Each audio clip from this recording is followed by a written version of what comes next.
My name is Maren, I'm 31, and the day after Thanksgiving I found out exactly how much my family thought I was worth. The answer was a gift card. Not even to me, to the dog. I should back up. Every year my parents do this thing the morning after Thanksgiving, where everybody hands out their early Christmas gifts, because half the family scatters back to their own states by Saturday, and my mom can't stand the idea of a present going unwatched. She likes the audience. So we all crowd into the living room of the house I grew up in, the one outside Columbus with the brick front and the wreath that's been on that door since I was in middle school, and we take turns. My sister hands my mom a cashmere wrap. My dad hands my brother-in-law a set of golf clubs he absolutely did not need. My niece tears into a tablet, everybody oohs, somebody films it for my sister's stories. I sat on the arm of the couch with my coffee and a tin of the good shortbread I'd driven across 2 states with, and I waited. I'm not proud of how long I waited. 10 minutes. 15. The pile by the tree got smaller and smaller and my name never came up. My niece got a second gift, a craft kit, before I got a first. And at one point my mom held up a chew toy shaped like a turkey and laughed and said it was for the dog, and the whole room thought that was just the cutest thing. I finally set my coffee down and set it as light as I could make it. Did I get skipped? And my mom looked at me with that face. You'd know the face if you grew up the way I did. Tired before I even finished the sentence, like I was a bill that came in the mail. She said, "Honey, we don't really do gifts for you anymore. You made it pretty clear years ago you didn't want to be part of all this."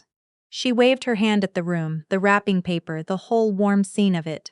"You went off and did your computer thing. You're sort of a guest at this point. We just keep inviting you because it'd be weird not to." My sister, sitting on the floor in matching pajamas with her daughter, laughed under her breath and said, She gets it now, right? You're not really on our wavelength anymore." I didn't cry. I want that on the record because for a long time I would have.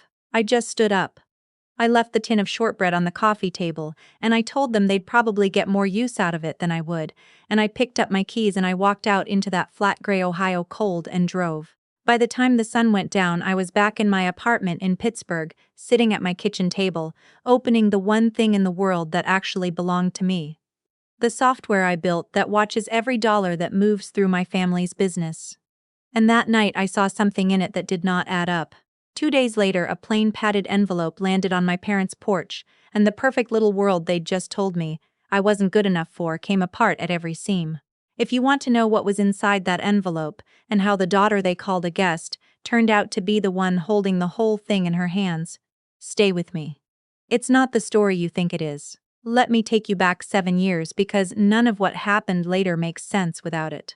I was 24. I had just landed my first real job, a junior developer spot at a payments company, the kind of place that builds the boring plumbing behind the card reader at your grocery store. It was the first time in my life I had money that wasn't earmarked the second it came in. And I remember the exact night I drove home to use a little of it, because it was the night everything changed without anybody in that house noticing. My family runs a catering and event company. My grandparents started it in the 70s, out of a church kitchen. Whitmore and Daughters. Even though for 40 years there hadn't actually been a daughter running anything, just my mom doing the books and my dad in the truck. By the time I was in my 20s, it had grown into something that looked impressive from the outside. 3 vans, a commercial kitchen off Route 23, contracts with 2 country clubs and a steady run of weddings. My mom was the face.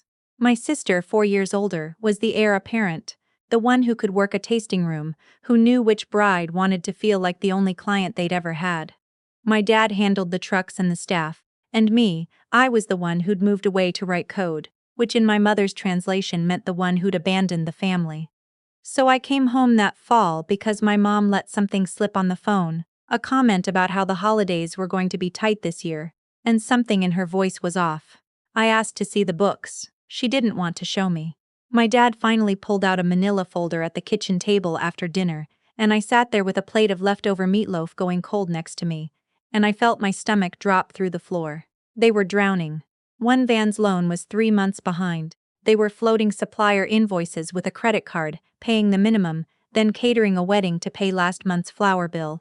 There was a tax notices in the stack that nobody had opened. Their entire plan, as far as I could tell, was to keep being charming and hope spring booking season bailed them out. And it might not have. I didn't sleep that night. I sat in my old bedroom with the same glow-in-the-dark stars still stuck to the ceiling, and I did the math 6 different ways and it always came out the same. They were maybe a bad quarter from losing the kitchen, so I made them an offer. I had savings from the new job and a signing bonus I hadn't touched, and I put almost all of it on the table to clear the worst of the debt and get the trucks current. In exchange, I wanted the thing none of them wanted to give: control. Majority of the shares. Not because I wanted to run a catering company from 300 miles away. God knows I didn't. But because I'd watched my dad sign loans nobody could afford for years, and I knew if I bailed them out and left them in charge they'd be right back here in 18 months. I told them I'd put in the money and I'd build them a system to actually run the place, and in return I got the controlling stake, on paper, signed. My mom hated it. She sat across that table with her arms crossed and said it didn't feel right, a kid coming in and taking over. But she hated foreclosure more, and my dad just wanted somebody else to be responsible for once, so he signed because he thought it was temporary. My sister signed because mom told her to and because she didn't read it, which I'd find out mattered a lot later. And just like that, the disappointing one, the one who left, owned 58% of Whitmore and Daughters. Then I drove back to Pittsburgh and got to work on the part I actually knew how to do. For the next year I lived 2 lives. By day I built fraud detection tools for a payments company. By night I built one for my own family. I wired every van's tablet and the kitchen's register into one system. Every deposit on a wedding, every cash tip jar at a corporate gig, every invoice from the meat supplier, all of it flowing into a single dashboard I could open from my couch. No more handwritten notes taped to the walk-in freezer. No more cash that showed up in somebody's pocket instead of the bank. When it went live, I drove out for a tasting they were hosting and stood in the back, while my sister charmed a couple about their seating chart. And every card they ran for the deposit blinked onto my phone in real time. It felt, for about a minute, like maybe I'd fixed something. And it worked. The numbers steadied. The scary letters stopped coming. They booked a strong spring, then a strong fall. My parents kept the house. On paper, I'd saved the family business. Nothing about how they saw me changed at all. There's a moment I think about more than I'd like to admit. About 2 years in, we were at a fundraiser the company catered, one of those galas where the owners get a thank you from the stage. My mom went up, did her gracious little speech, put her arm around my sister and called her the soul of this company, the reason brides drive 2 hours to Zbutas. The room applauded. Then she found me at the back, holding a tablet, fixing a glitch in the night's billing, and she said into the mic, kind of laughing, and my younger one does the computer side. The Wi-Fi stuff. Honestly, I don't understand a word of it. People laughed the polite way people laugh, and I smiled, because I'd been the kid in the back since I was 9, the one taking apart the VCR while my sister sang in the school musical. The difference now was that the kid in the back owned the building everybody was standing in, and had a live feed of every dollar moving through it. I just never said so. I told myself being the quiet one who saved them was its own kind of win. For years I believed that. Then came that morning after Thanksgiving and the gift card for the dog, and the long cold drive home, and the thing I saw when if I finally opened the dashboard that night out of something closer to habit than suspicion. The gross revenue at every location looked great. Better than great, best fall they'd ever had. But the bank deposits didn't match. They were low, not by a rounding error, not by some seasonal wobble I could explain away. There was a gap, and when I scrolled back I realized the gap had a shape. It started small, maybe 2 years back, then widened, month over month, like somebody had figured out the safe amount to carve off, and then slowly gotten bolder, and there was something worse underneath it. A whole vendor I didn't recognize. A linen and supply company that the system showed us paying every single month, real invoices, real transfers, going back almost 3 years. I'd never approved that vendor, I'd never seen that name on a single event. I sat there in my kitchen with my coat still on and I felt the floor go out from under me a second time in my life, except this time it wasn't fear, it was the cold, clean understanding that my family hadn't just disrespected me at a gift exchange. They had taken the system I built to save them. The one I made because I couldn't stand watching them lose everything, and they'd turned it into the exact thing it was supposed to prevent.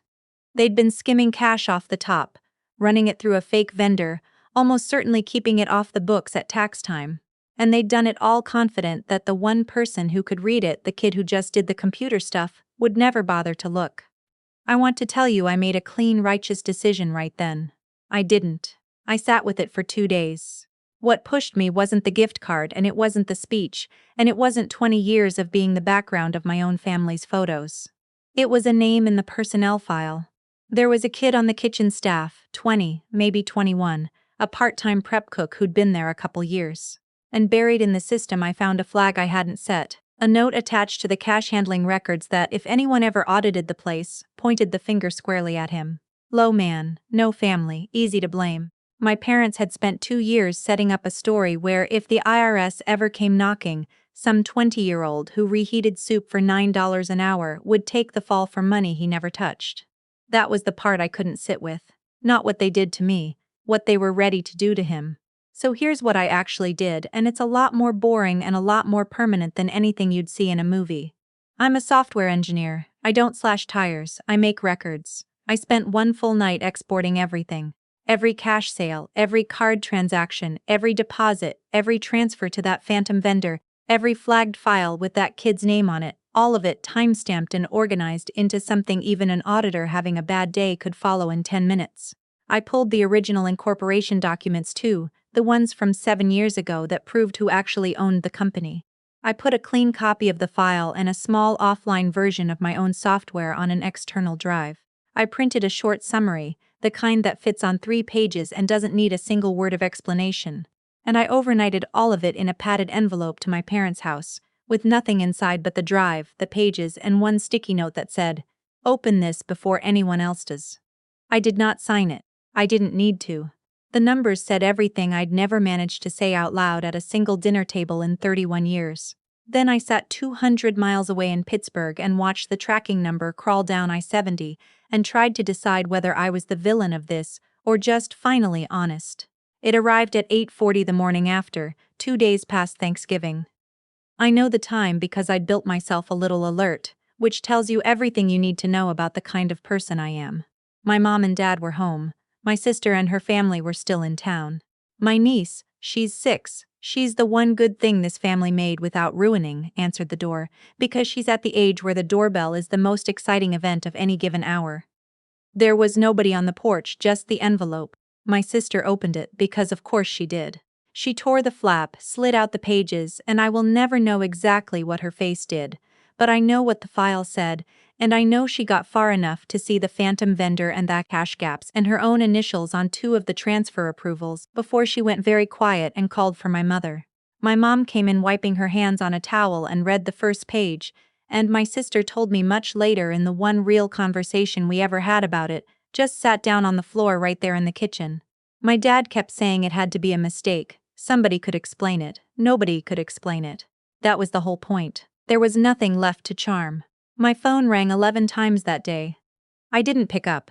I made a pour-over with beans from a roaster 3 blocks from my apartment that had nothing to do with anybody I was related to, and I let it ring. The texts I did read. My mom's first one said, "Maren, please, we can fix this as a family." My second favorite of all the things she said to me in my entire life, right after "You're sort of a guest." "We can fix this as a family." The family that didn't buy me a Christmas gift but bought one for the dog. I didn't answer. I'd already done the only thing left that I thought was right, which was nothing. I just stopped covering for them. I'd sent the truth to the only people who could actually do something with it, and I refused to lie about it because we happened to share a last name. What happened next happened slowly, the way these things actually do, not in a montage. There was an accountant, then a different accountant, then the kind of letter you don't open at the kitchen table. Because I owned the majority and the fraud had been run by the minority owners using company accounts, I wasn't on the hook. That was the part that made my mother angriest of all, I think. That the kid she'd written off was the one person standing on dry land. There were back taxes. There were penalties. There was, eventually, the thing where you can't keep a business that's built on the money you were supposed to be paying the government. People in the comments are going to ask me why I didn't just fire them. Why I didn't quietly clean it up, swap the locks, keep the company, run it honest. And the truth is, I could have. With my shares, I could have voted my own parents out of the business, their grandparents started and never spoken to them again. And some nights I still wonder if that would have been kinder. But cleaning it up quietly would have meant burying it. And burying it would have meant that 20-year-old prep cook still had his name on a time bomb. And would have meant I was doing the exact thing I'd spent 7 years building software to stop. I didn't turn my family in to win. I turned them in because there was no version of staying silent where I got to keep being someone I respected. Whitmore and Daughters doesn't exist anymore. The kitchen off Route 23 is a tile showroom now. I drove past it once on a trip back and felt a real pang, a grief for the version of all of us that might have happened if anybody but me had ever opened those books. My mom works mornings at a mid-size catering outfit across town now, prepping trays, clocking in and out like everyone else, no stage, no microphone, no arm around the soul of the company. My dad rents a small place near the highway and watches a lot of golf with the volume too high. The friends who came to the fundraisers send a text around the holidays, and not much else. My sister is trying to rebuild a brand online without the family business behind her, still smiling into her phone about cozy mornings, and the comments are a lot quieter than they used to be. There's no filter for what happened, and the prep cook still has a job. He works for a hospital food service company now, full benefits, and he has no idea that a woman he met twice protected his name in a file he'll never see. I like it better that way. The one person I couldn't let go of was my niece. She started at a new school in a new district, and somebody forwarded me a photo by accident once. First day, backpack nearly as big as she was, her little hand in her mom's, her face turned half away from the camera like she already knew not to trust a good moment. She's 6. None of this is hers to carry. So that night I opened an account in her name that she doesn't know exists, and I set up a transfer from every paycheck. It's not a grand gesture and I don't want it to be. It's just a promise to myself that if she ever wants college, or a city to escape to, or one single choice in her life that doesn't come wrapped in someone else's guilt, there'll be something there waiting for her that isn't tied to anybody's secret. People ask me if it was worth it, if it felt good. The honest answer is messy. It did not feel good to watch my parents' faces come apart over a video call. It did not feel good to know a little girl had to pack up her room because the grown-ups in her life chose shortcuts over the truth. What felt good, what still feels good, 2 years on, was finally stepping out of a part I never auditioned for. I spent my whole childhood believing that love meant absorbing every bad decision, patching every hole, carrying the weight of choices that were never mine. Also, the people who made them could keep being charming in the front of the room while I fixed things in the back. It took an envelope with my initials nowhere on it to teach me that family without respect is just a group of people who happen to know your middle name. These days, my life is small in a way that finally feels like rest. I write code. I'm building something now for small business owners who want their books to be honest.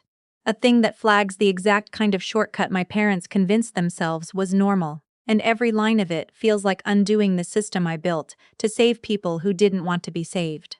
I walk along the river in the evenings. I get coffee with friends who see me as a person and not a resource or a problem to manage. Sometimes I pass a catering van on the highway and feel that grief flicker up again. Then it passes. The relief stays. I didn't ruin their lives. I just stopped helping them hide the way they were ruining their own. So if you've ever been the odd one out, the disappointing one, the one they only call when something's broken, the one who gets the dog's gift card instead of a name, I hope this reaches you on a night you need it. You're allowed to draw the line. You're allowed to stop paying the interest on somebody else's mistakes. And I'll leave you with the question I still turn over some nights, because I genuinely want to know. If it had been you, if your own work had been turned into a weapon with your name nowhere on it, and a stranger set up to take the fall, would you have stayed quiet to keep the peace at the dinner table? Or would you have walked out into the cold the way I did? Tell me in the comments. And remember, the very first person you owe your loyalty to is the one you have to wake up as every single morning. That's you.